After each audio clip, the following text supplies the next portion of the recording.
Olá, meus íntimos, tudo bem? Como passaram a semana? Mais ou menos! Iniciando março, esse ano tá voando! E vocês estão aproveitando cada minuto? Mais ou menos, mais ou menos. Pensem bem, porque o tempo não volta atrás. Mas se você está aqui ouvindo Ferdinandas, quer dizer que você sabe muito bem o que fazer com seu tempo. Eu quero levar surra de piroca até semana que vem. Então, já que tempo é dinheiro, vou economizar nas palavras e já adiantar qual que é o nosso quadro de hoje. Estão prontos? Estamos, capitão! No olho da relação.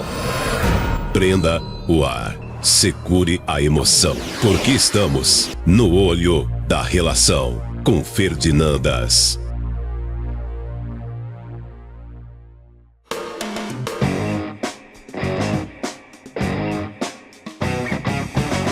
Nosso ouvinte Ana Maria, claro, gente, aqui todos os nomes são modificados para respeitar a privacidade de todo mundo.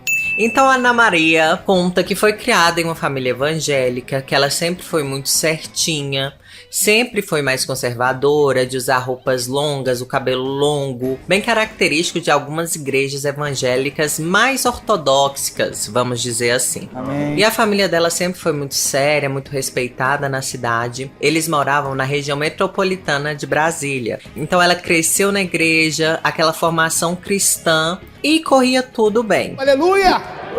E na igreja que ela frequentava, o pastor tinha 3 filhos. Já vi todo. E particularmente o filho mais novo, Jorge, chamava a atenção dela. Ele era um menino corpulento, alto, do cabelo mais curtinho, bem aquele estereótipo assim mais sério, sabe? Vivia com a Bíblia debaixo do braço. Quem vê Jorge assim, casado, com essas filhas bonitas, não sabe o quanto Jorge já passou maus momentos, não é, Jorge? E ela sempre gostou muito da postura dele, achava ele interessante. Não sabe que Jorge já teve que se prostituir por salgadinho ama chips, minha gente. Jorge era 2 anos mais velho que a Ana Maria. Na época, ele tinha 20 e ela 18. É claro que por circunstâncias óbvias, não existe uma paquera evidente, explícita. Mas ela dava uma olhadinha pra ele, tentava puxar assunto quando dava. E especialmente em uma confraternização após o culto, ele chegou e puxou conversa com ela. Amém, Jorge? E eles notaram que tinham vários interesses em comum. Ambos eram muito família, gostavam de música, gostavam de ser participativos na comunidade e criaram uma afinidade.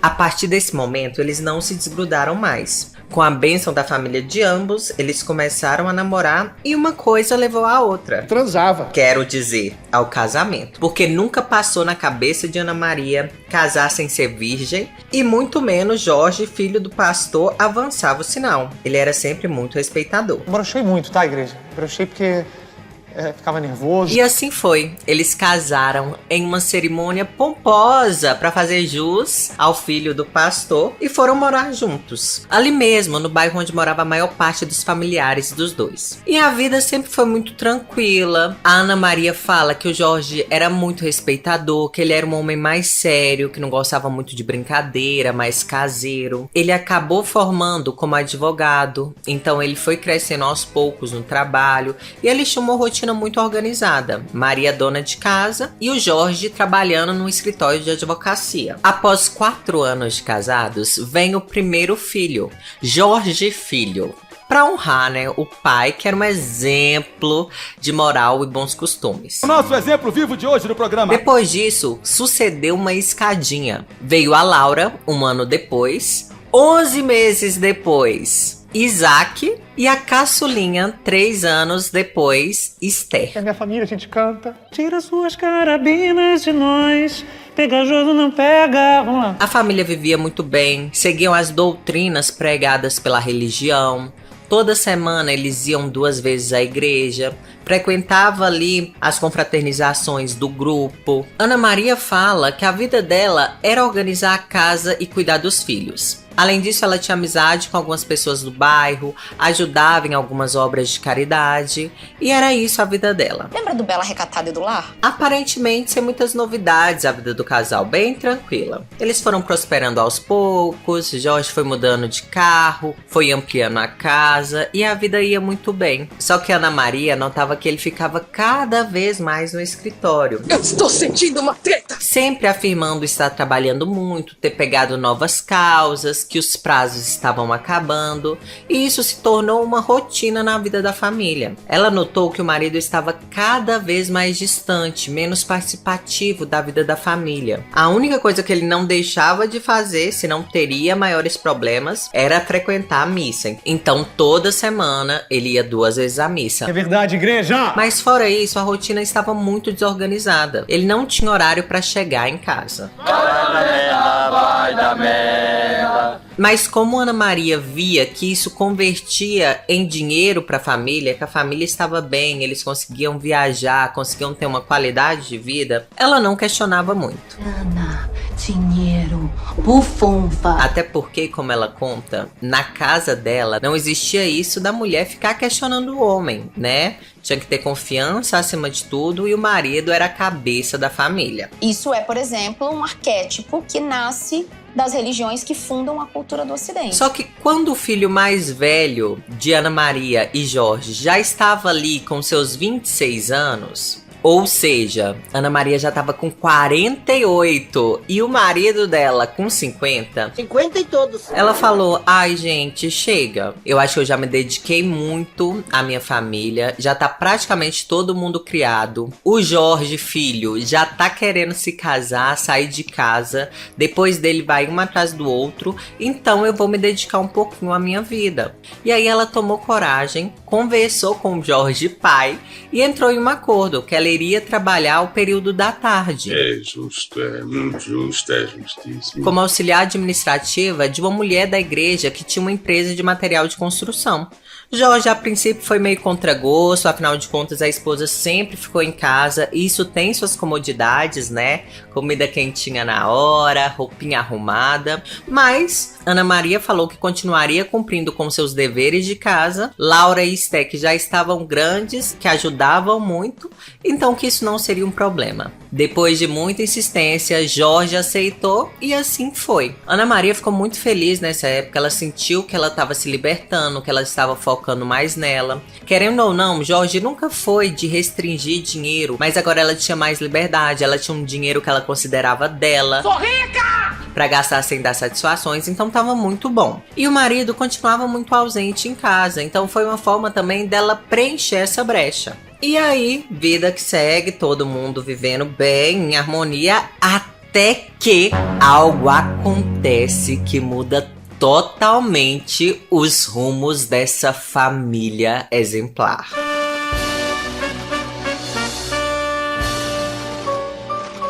Um certo dia, Ana Maria estava voltando do trabalho quando de repente ela começa a ouvir um barulho vindo de dentro da casa do casal.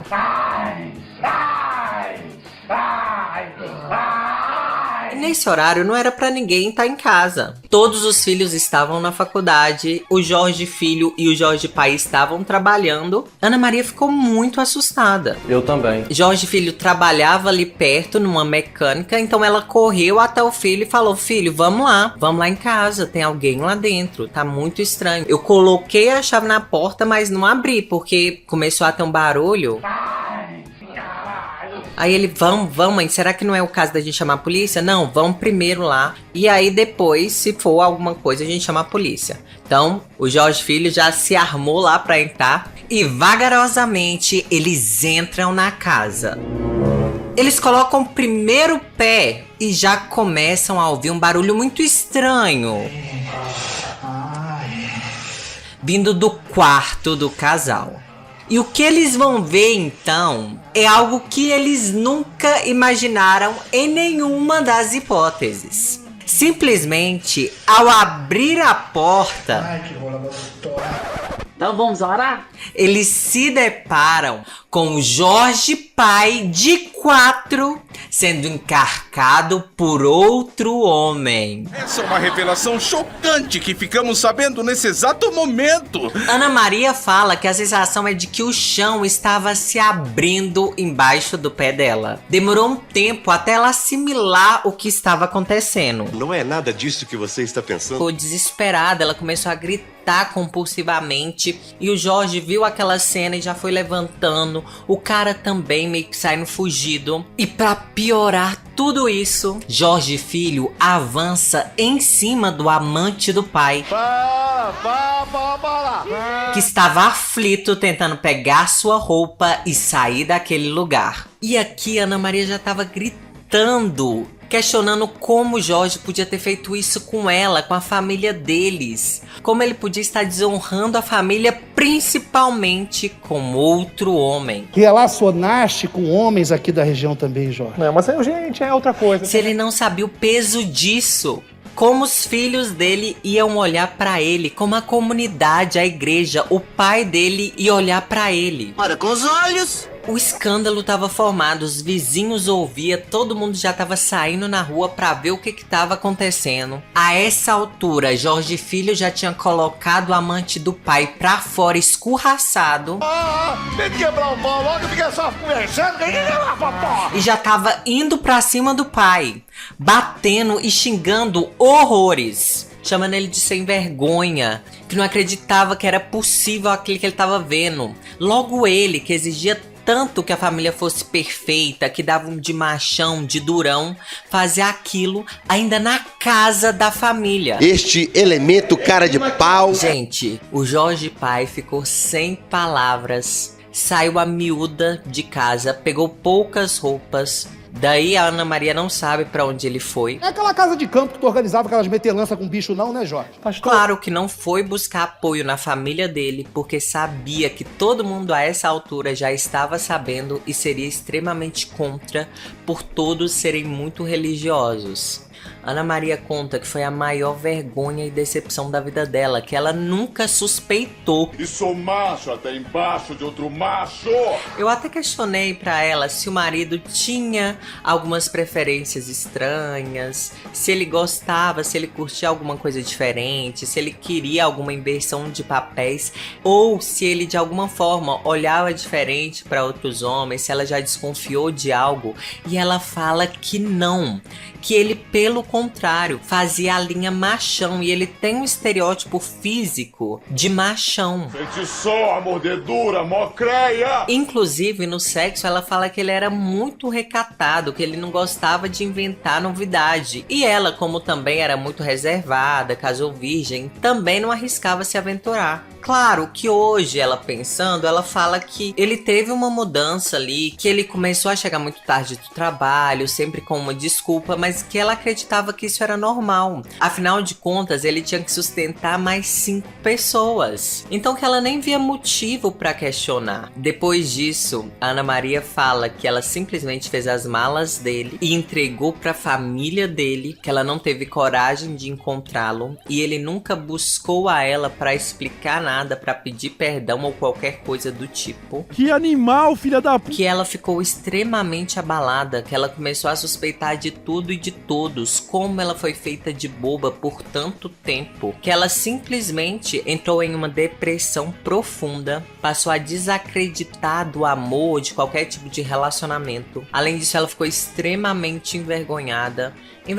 de frequentar sua igreja, de frequentar seu bairro, as pessoas que ela conhecia naquele ciclo social que foi criado a partir da relação do casal, a partir do contato com a igreja. Então que ela se sentiu literalmente sem chão. Ela conversou com algumas irmãs dela, que sugeriram que ela passasse um tempo no interior junto com uma outra irmã dela, até as coisas se acertarem, até ela melhorar um pouco mentalmente. Hoje, Jorge pai assumiu sua homossexualidade e, pasmem, ele posteriormente se casa com um moço com quem ele foi flagrado tendo relação. Nem Jorge eu me chamo mais, pastor. Ou seja, gente, não era só safadeza. Tinha amor, tinha envolvimento ali. Tá bom. Jorge Filho não conversa com o pai Quando questionado, ele fala que pai, meu pai morreu. Que é isso, Moreno? Você não é assim, tem a calma morena. E os outros filhos mantêm uma relação mais um pouco mais distanciada. Ana Maria continua muito descrente, não quer mais se relacionar e desaconselha qualquer pessoa a ter um relacionamento. Calma, moça. Porque hoje ela acha que relacionamento não passa de uma mentira.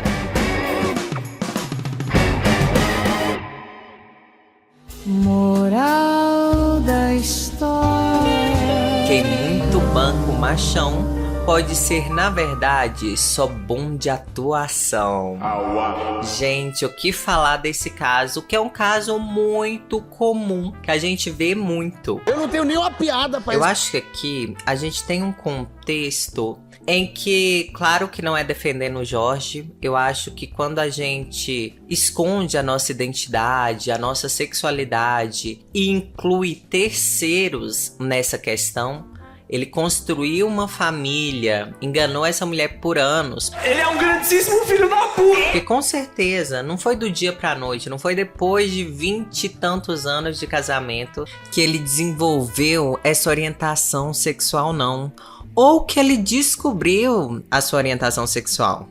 Muito provavelmente ele sempre soube. Só que pelo contexto de vida dele, uma família mais repressora, gente, filho do pastor, seria muito pra ele se revelar, colocar as cartas na mesa. E ele, como muitas pessoas, acabam escolhendo esse caminho que pode parecer mais fácil, só que custa muito, cobra altos preços. Aqui a gente tá falando de uma história de pessoas que têm aproximadamente 50 anos. Então, na época em que Jorge se casou com a Ana Maria, existia muito mais preconceito, não se falava tanto sobre homossexualidade, isso era tratado como doença, tinha muito estigma, principalmente entre as pessoas mais religiosas, que associam isso com pouca vergonha, com o diabo e por aí vai. Então eu acho que o Jorge não teve coragem e acabou tentando viver uma vida que não era pra ele, que ele não ia dar conta. O quê? Aliás, ele não deu conta. Ai, melhorou bastante! E o grande problema é que a Ana Maria e os filhos também foram levados nessa, né? Eu acho que esse é o maior problema do caso.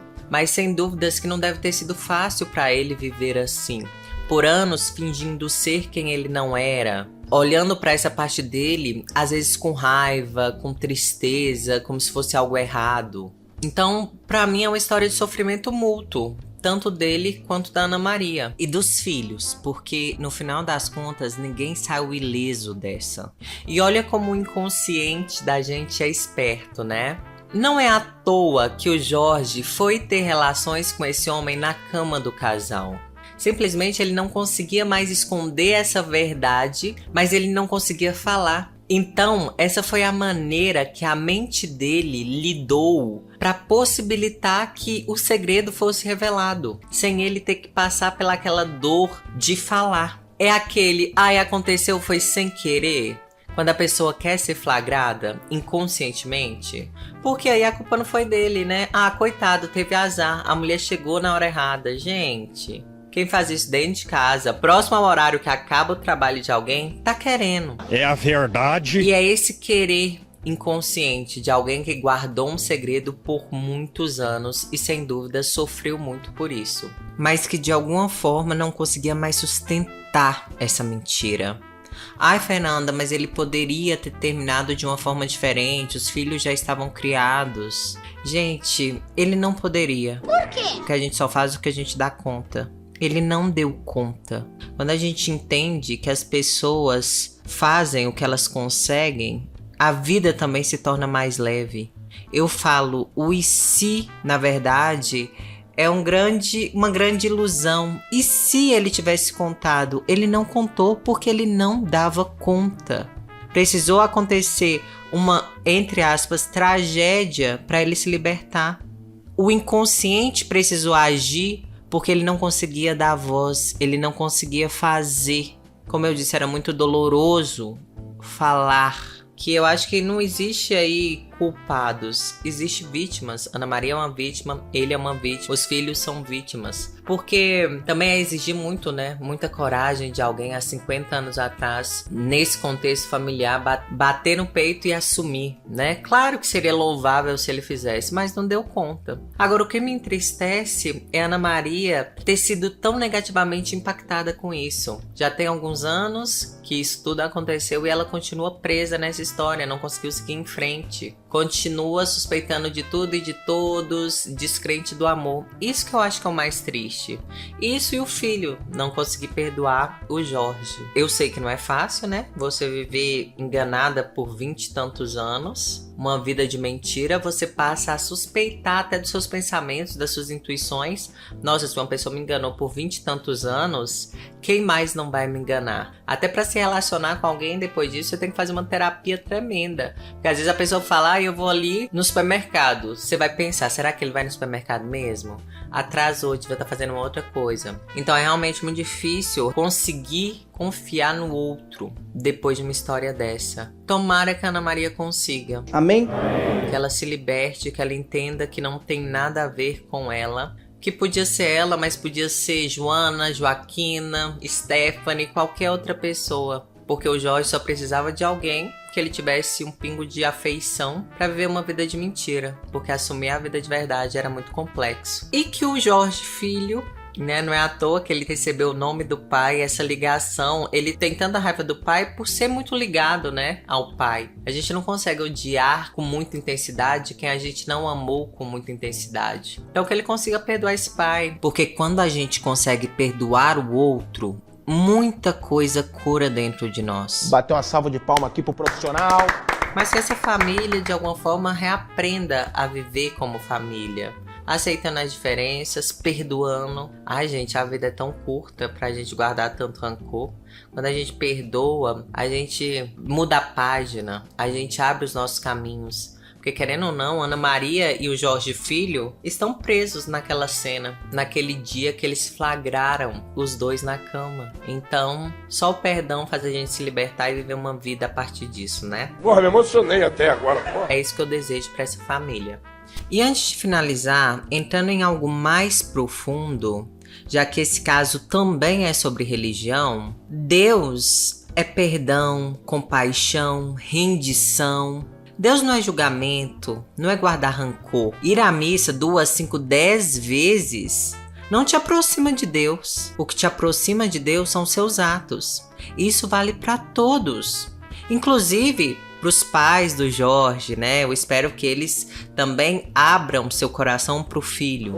Rapaz, tô emocionando mesmo, hein? Caramba! E, gente, só esclarecendo uma coisa. Muita gente acha que o homem dá a bandeira, né? Que quando o homem é homossexual, algo ali no jeito dele, nos trejeitos, vai transparecer. Sabe de nada, inocente! Só que não é bem assim. Estudos já mostram que a área do hipotálamo, Nem existe isso, você tá inventando palavras. que é uma região do nosso cérebro que vai interagir com o sistema límbico, que é o sistema das emoções, e com o nosso comportamento sexual, porque alguns estudos já mostram que as áreas do hipotálamo responsáveis pelo desejo sexual, pela nossa orientação sexual, é diferente da região ligada aos nossos trejeitos, aos nossos estereótipos. Então nem sempre um homem afeminado vai gostar de homens e nem sempre o homem que gosta de homem vai ser afeminado, entenderam? Porque são áreas diferentes. Então pode existir homens que vocês falam que é desmunhecado, que tem jeitinho, que é hétero. E homens com esse estereótipo de machão como o Jorge, que na verdade é homossexual. Então já arrisquem aí da sua área do preconceito, do pré-julgamento de que todo homem que dá a bandeira é gay, tá bom? Aqui temos o Jorge pra nos provar que isso não é verdade. Amém, Jorge? Então é isso, meu povo. Essa foi nossa história de No Olho da Relação de hoje. Se você se sentiu tocado, se você aprendeu algo, se você já viveu algo semelhante ou conhece quem viveu, já deixa aqui nos comentários. Vamos fazer esse podcast da Ferdinandas explodir. Envia para um amigo. Gente, me ajuda aí, né? E pessoal, se você também tem uma história de amor e sexo e quer compartilhar com a gente, me envie pro e-mail consultóriointimopodcast@gmail.com. Um beijinho, até mais e não se esqueça de gozar a vida.